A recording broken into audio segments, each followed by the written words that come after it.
Labdien visiem šajā saulainajā svētdienā. Sagaidīsim, ka kāds piesakojas. Gan jau, ka es esmu tik ļoti nobloķēts, ka neviens pat nevar sekot šai tiešraidei. Nē, tomēr kāds ir. Maksim, labdien!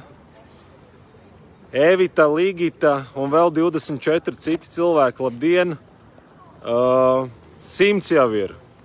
100 cilvēki jau ir, 200 jau ir. Aigar, Agri, Andžej, 300 cilvēki, Gunti, visiem labdien, Kristap, labdien, 500 cilvēki ir, varam sākt mūsu tiešraidi. Mēs šodien atrodamies, redziet, šeit, tā ir Dzintara koncerta zāle, un tur, kā lai jums parāda, lai var redzēt, man aiz muguras tur ir jūra. Kā es solīju 22. novembrī, 2012. dienā pie jūras mēs gribējām dibināt partiju, kuras nosaukums nebūtu Gobzeme partija, bet kura būtu partija, kas ir īsta opozīcijas partija. Īsta partija, kurā cilvēki runā īstas domas, nebaidās tikt apspiesti un kur vēlas īstas izmaiņas. Kā jūs redzat, es šodien teicu, ka es būšu viens Jūrmalā, bet, lai jūs redzētu, tas nav organizēti. Šeit ir sanākuši cilvēki, redziet? Arī ir atnākuši cilvēki atbalstīt šo tiešraidi.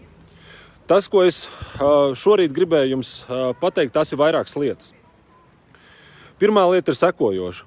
Tātad, šodien, 22. novembrī, mēs pēc Latvijas likumiem juridiski nevaram nodibināt partiju. Ko mēs darīsim? Mums ir ļoti precīza ideja, kā rīkoties, un šī ideja viņa ir jāpārbauda no juridiskā viedokļa. To mēs izdarīsim darbdienā.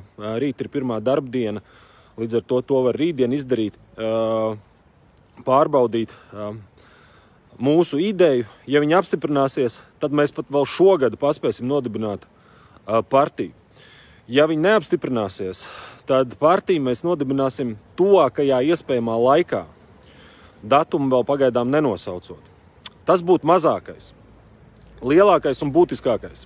Otrkārt, no rīta vakara publiski šajā profilā un visos citos profilos, kas man ir, būs pieejams links droši vien uz Google Drive, kurā būs elektroniski manis parakstīts pieteikums tiesai par maskām.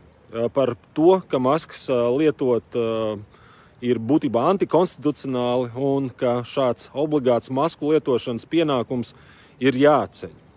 Tas nav vienīgais pieteikums, kas tiek gatavots. Paralēli tiek gatavots arī pieteikums par pulcēšanās ierobežojumu atcelšanu.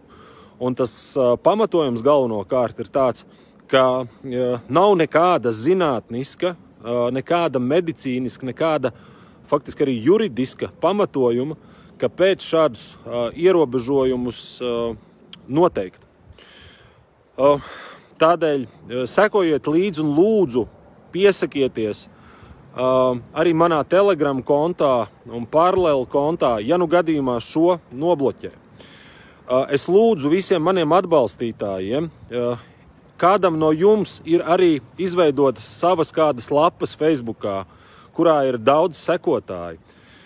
Es zinu, ka daži mani atbalstītāji man ir devuši tādas tiesības, un es aicinu arī citus atbalstītājus, kam ir šādas lapas, apstipriniet šajās lapās mani kā editoru, ka es varu vienreiz nedēļā vai citreiz varbūt biežāk, es apsolos ne katru dienu, bet kādus būtiskākos no ierakstiem, kas ir manā timelainā, nopublicēt arī jūsu lapās. Pievienojiet lūdzu mani kā editoru savām lapām, kurā ir tur 1000, 5000, 10 000 sekotāji, un lai arī kā viņi bloķētu mūs, lai šī informācija izplatītos. Vēl viena lieta, kas ir būtiska šodien, es gribētu uzrunāt Latvijas valsts prezidentu Egilu Levitu. Un man mazliet ir jānokoncentrējās, lai tas būtu nopietni. nopietni saklausāms. Latvijas valsts prezidenta Egila Levita, es jūs lūdzu rītdien, pirmdienā piešķirt man audienci, uzaicināt pie sevis uz Rīgas pili. Jūs solījāt, ka jūs būsiet visas Latvijas tautas prezidents, un kas nozīmē, ka jums ir jābūt arī manam prezidentam.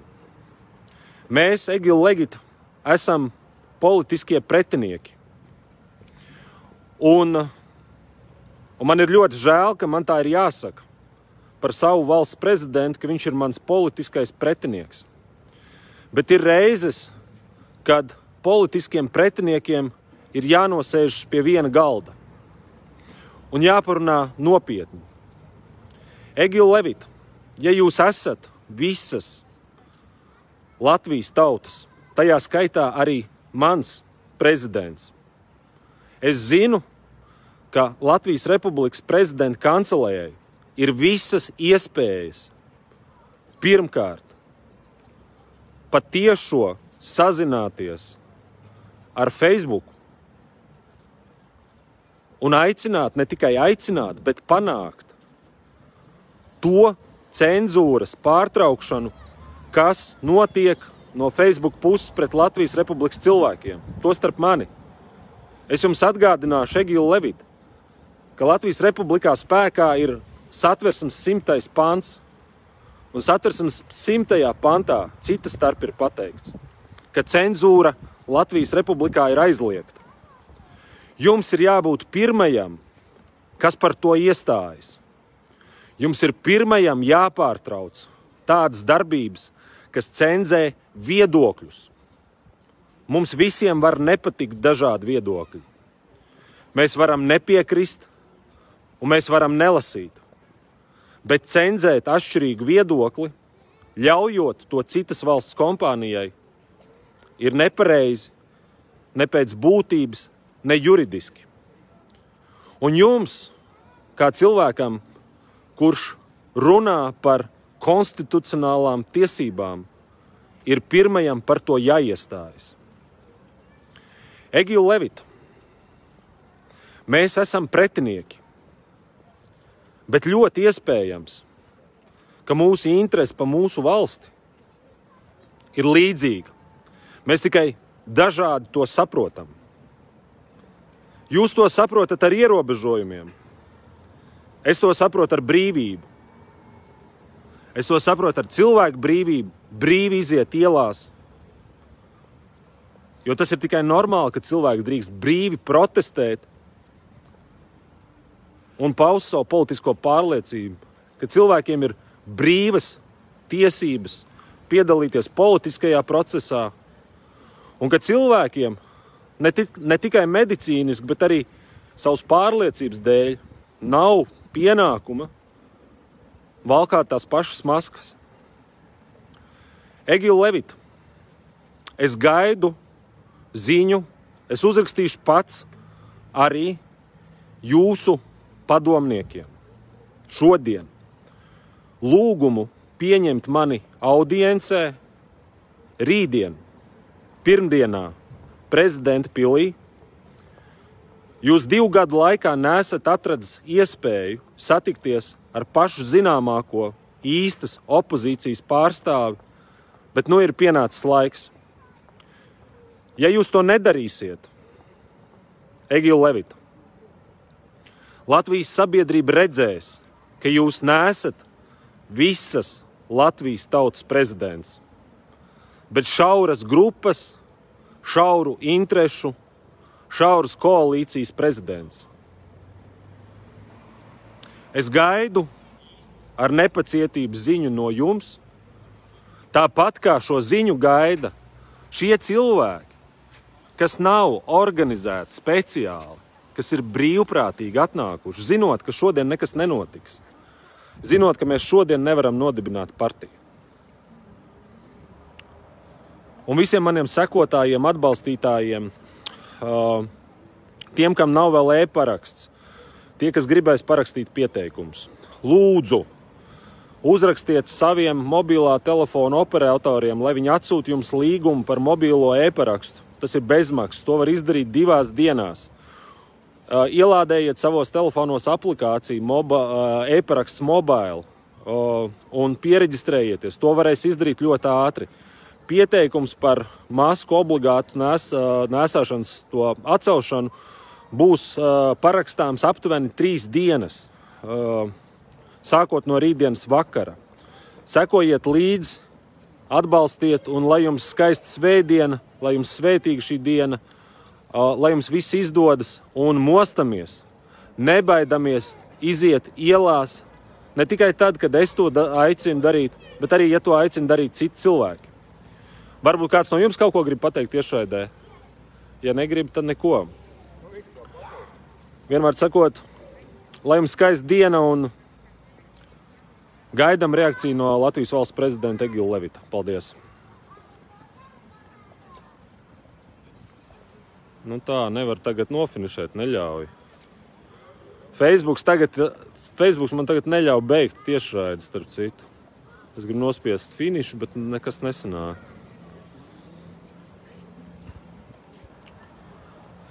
Nē, nu man būs visu dienu šitā jārunā, es tā jūtu.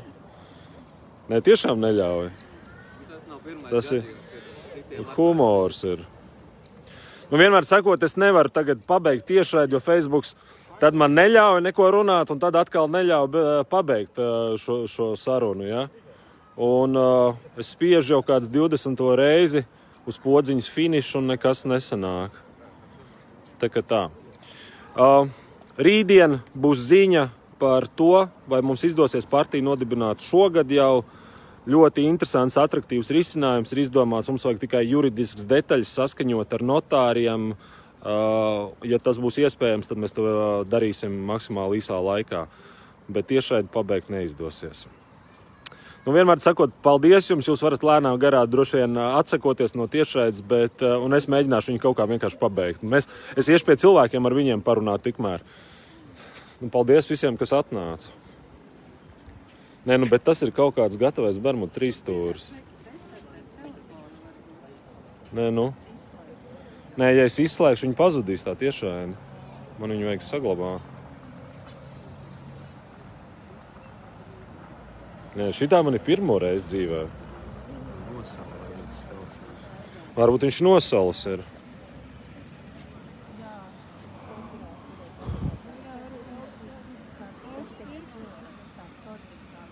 Nē, nu, bet tas ir...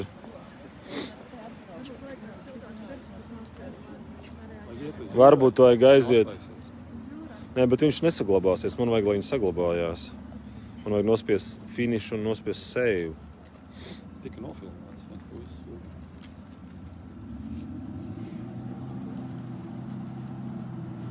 Nē, neizdosies atslēgt. Nu, vienmēr sakot, jums visu dienu...